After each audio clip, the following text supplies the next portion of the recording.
미니 인터뷰 시간입니다. 어제 정부가 아파트 층간소음 기준을 강화하겠다라고 발표했습니다. 이제부터 주간에는 39데시벨, 야간에는 34데시벨이면 층간소음으로 인정됩니다. 도대체 이 데시벨이 어느 정도 수준인지, 앞으로 분쟁이 줄어들지 아니면 더 늘어날지 의견이 분분한데요. 20년째 층간소음 문제를 상담하는 전문가와 이야기 나눠보겠습니다. 차상곤 주거문화 개선연구소장 연결합니다. 안녕하세요, 소장님. 예, 반갑습니다. 안녕하십니까? 도대체 저 궁금한 게 있습니다. 주간 예. 39데시벨, 야간 34데시벨이 층간소음 기준이 됐다는데 이게 도대체 어느 정도 수준의 소리입니까? 이 부분이 이제 과거에 비해서 2014년에 비해서 한 5데시벨 정도를 이제 강화하는 어떤 부분입니다. 5데시벨이 뭐예요, 또? 한 5데시벨 정도면은 네. 우리가 이걸 줄이기 위해서는 굉장히 많은 비용과 노력이 들어야 되는데 소리 자체가 반 정도 줄어든다라는 느낌을 받을 수 있는 수준입니다. 소장님, 제가 예. 지금 예. 말하는 이 소리는 대략 몇 데시벨이에요? 지금 아마 전화상으로 이렇게 측정을 하게 되면은 이 네. 부분 자체가 한 30 전후가 될 겁니다. 네, 29에서 한 이게요? 31 사이 이 정도가 움직이게 되는 수준의 말씀이시거든요. 어떤 정부의 설명에 따르면요, 어린이가 쿵쿵거리거나 어린이 발꿈치를 내는 소리도 40데시벨이 넘는다는데 이게 맞습니까? 예, 맞습니다. 근데 이걸 우리가 한번 생각해야 될 네. 부분 자체는 네. 우리가 이제 이 정부에서 기준안 자체를 강화했다라는 어떤 부분 자체를 어떤 측면에서는 뭐 굉장히 어떤 좋은 측면도 있지만 네. 위아래층에 더 조심해라라는 측면도 있지만 어떤 부분에서는 이제 소비자의 모든 걸 넘겼다라는 어떤 부분들 더 조심해야 되는 건 역시 소비자니까요. 근데 네. 이 어떤 40데시벨이라는 부분 자체는 기준을 강화한 어떤 부분 자체는 1분 동안 측정을 하게 되는 겁니다. 누가 그러다 보니까 측정해요, 근데? 그럼 예, 피해자가 1분 동안 측정을 해요? 이제 전문기관이라든가 이제 소음을 측정할 수 있는 곳에서 네. 이오사이 센터라든가 이제 의뢰를 했을 때 이제 네. 측정을 하게 되는데 네. 이 측정한 부분이 1분 동안을 해야 되다 보니까 네. 아무리 기준이 낮든 높든지 간에 아이들이 뛰는 것은 순간적으로 10초라든가 15초 이 정도가 되는 겁니다. 평균적으로 그렇죠. 저희들이 네. 보면. 그런데 요 소리와 더불어서 이 나머지 시간 남은 1분 동안을 평균해서 하다 보니까 실질적으로 강화가 되더라도 아마 되게 넘는다라는 부분 자체는 조금 쉽지 않을 수도 있다라고는 보여집니다. 소장님, 그럼 앞으로 이 예, 정도 소리를 내면 예. 층간소음으로 처벌받거나 혹은 피해를 인정받을 수 있다는 겁니까? 그리고 예, 전문가인 예. 소장님께서는 이 기준 어떻게 생각하세요? 일단 먼저 말씀하신 이 피해를 인정받을 수 네. 있는 부분 자체는, 굉장히 그 법원 소송 부분으로 연결될 확률이 굉장히 크죠. 이런 소송을 부분들 해야 자체는. 된다. 예. 그냥 우리가 아랫집에서, 네. 예를 들면 윗집에서 소리 때문에 아랫집에서 소음 측정을 했을 때, 우리가 기준 자체가 이제 바뀐 기준이 야간이 34데시벨이면 네. 40 정도가 되었다고 해서 수치만을 들고 올라가서 위층에 보인다고 해서 윗수긍할 사람은 거의 없다고 보거든요. 네. 그러다 보니까 이거는 이제 그 누군가한테 법에다가 호소를 할 수밖에 없는 거고, 네. 없는 상황이고, 그럼 이 기준안 자체는 강화된 부분 자체를 봤을 때는 우리가 소비자분들이 얼핏 봤을 때는 강화되었으니까 네. 뭔가 더 무게감 있게 갈 것이다라고 이제 보여지는 측면이 있을 건데, 네.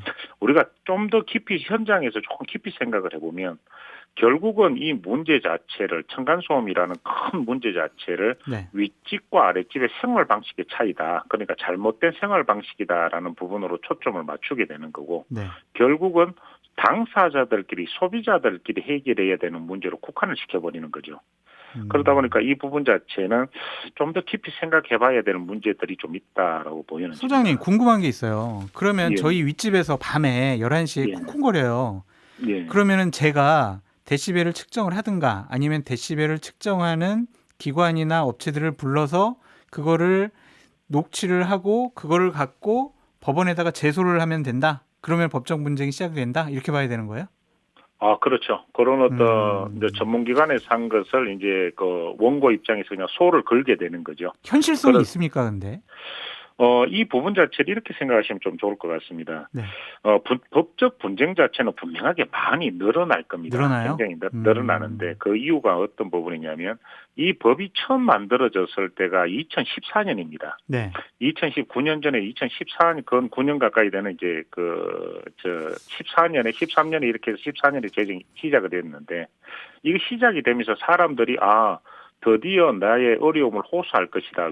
윗집 사람의 생활 태도를 네. 이렇게 해서 소송이 많이 들어갔었는데 해가 갈수록 이렇게 쫙 줄어들어 버렸습니다. 네. 그 이유가 뭐냐면 두 가지라는데 한 부분은 네. 소음을 측정을 할 때 윗집에 알려줘야 됩니다. 예를 들면 8월 달이면 8, 9월에 측정할 거야라는 네. 형태로 일단 사전 인지할 수 있도록 해줘야 되고 또 한 부분은 뭐냐면 네.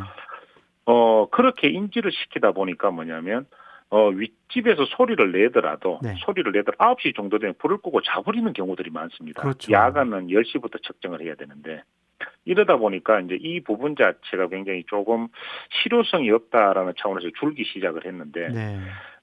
지금 이렇게 5데시벨 강화가 된 기준안이 적용이 되면은 네. 사전 인지시키는 부분들은 한 부분은 어쩔 수 없더라도 네. 한 부분 자체는 기준이 낮아졌으니까 아무래도 과거에 비해서는 여기에 도는 수위난도를 초과하는 부분들 자체가 네. 많이 늘어나서 아마 지인이 여부를 당신이 옳다, 내가 옳다 이런 형태로의 당신이 나쁘다, 내가 옳다 이런 형태로의 아마 법적 분쟁은 아마 굉장히 좀 많이 늘어나지 분쟁은 않을까. 많아지고 예. 갈등은 심화되겠네요. 소장님 예. 그러면은 애초에 건물 지을 때 층간 소음을 좀 줄어들게 설계 기준을 좀 강화하거나 건축법을 바꾸는 거는 좀 어려운가요? 이 부분 자리 굉장히 좋은 어떤 말씀이신데요. 네. 이게 우리가 이제 층간소음 문제를 소비자의 문제다, 정부의 문제다, 시공사의 문제다 어느 한 부분에 딱 집어서 말할 수는 없지만 네. 그래도 우리가 시공사의 문제가 통상적으로 6에서 한 70% 정도를 차지를 하고 있습니다. 네. 왜 그러냐면은 2019년도에 국민권익위에서 무작위로 네. 입주 전 아파트를 100몇 군데를 선정을 해서 무작위로 측정을 했는데 네. 10집 중에 6집이 쉽게 말하면 부실 시공을 했고 거짓으로 부실 이제 시공. 그런 형태로 가다 보니까 시공회사의 문제가 70%를 차지할 것은 분명하다 보니까 이 부분에 대해서 설계 기준은 슬라브 두께를 강화를 더 시키고 지금 네. 210mm지만 네. 이 부분 자체를 더 두께를 늘리게 하고 여기에 맞춰가지고 뭔가 허범죄라든가 이런 부분들을 더 강화시키는 건축법을 바꾼다면 네. 지금 현재 층간소음 문제는 시공사가 차지하고 있는 이 70%를 줄지는 않더라도 굉장히 많은 부분들의 민원을 준다라고 보여집니다. 좋아요. 그러면은 소장님께서는 정부가 지금 안 내놓은 대책 중에서 층간소음 문제를 최소화하기 위해 제안하고 싶은 대안이 있으세요? 일단 우리가 신규하고 이제 기존 아파트를 네. 조금 이제 구분해서 조금 살펴볼 필요가 있는데요. 네. 신규 아파트에서 이제 최근에 정부가 낸 것은 사후평가제라든가 네. 나중에 짓고 네. 난 다음에 평가하겠다라는 네. 사후평가제라든가 그다음에 기준을 조금 강화하겠다라는 이런 어떤 부분들을 네. 이제 내놨는데 네. 이런 어떤 부분들도 다 좋지만 네. 이제는 소비자 관점에서 좀 초점을 맞춰가지고 네. 뭐냐면 소비자들이 처음부터 짓는 과정에 관여해서 본인이 분양받은 아파트를 같이 한번 지어보는 느낌들. 그리고 다 쉬운가요? 짓고 현실적으로 쉬울까요? 이 부분 자체는 네. 뭐냐면은 소비자들이 요즘은 직접적으로 관여하시려는 분들이 꽤 있습니다. 네. 또 이제 모임 자체를 만들어서요. 네. 그렇다고 이제 이런 법이 없다 보니까 깊이는 관여 못하더라도 여러 가지 부분에서 이제 관여를 하고는 계시다 보니까 네. 요걸 확대시켜주는 부분들이 좋고 네. 기존 아파트 같은 경우는 뭐냐면 최근에 500세대 이상에 대해서 층간소음 관리위원회를 구성하도록 돼 있습니다. 네. 그래서 이 굉장히 좋은 법안인데 네. 층간소음 관리위원회 부분 자체를 네. 이 구성으로만 끝나지 말고 네. 지금 현재 가장 어려운 것이 활동에 대해서 네. 적극적인 지원이 없거든요. 네. 그래서 국가에서 이런 부분들의 지원에 초점을 좀 알겠습니다. 맞춰준다면 굉장히 좀 좋을 것 같습니다. 소장님 정말 오늘 좋은 말씀 많이 주셨습니다. 너무 감사하고요. 오늘 말씀 예. 여기까지 듣겠습니다. 지금까지 차상곤 주거문화 개선연구소장이었습니다. 평일 저녁 6시 5분에 여러분을 찾아갑니다. MBC 라디오 표창원의 뉴스 하이킥.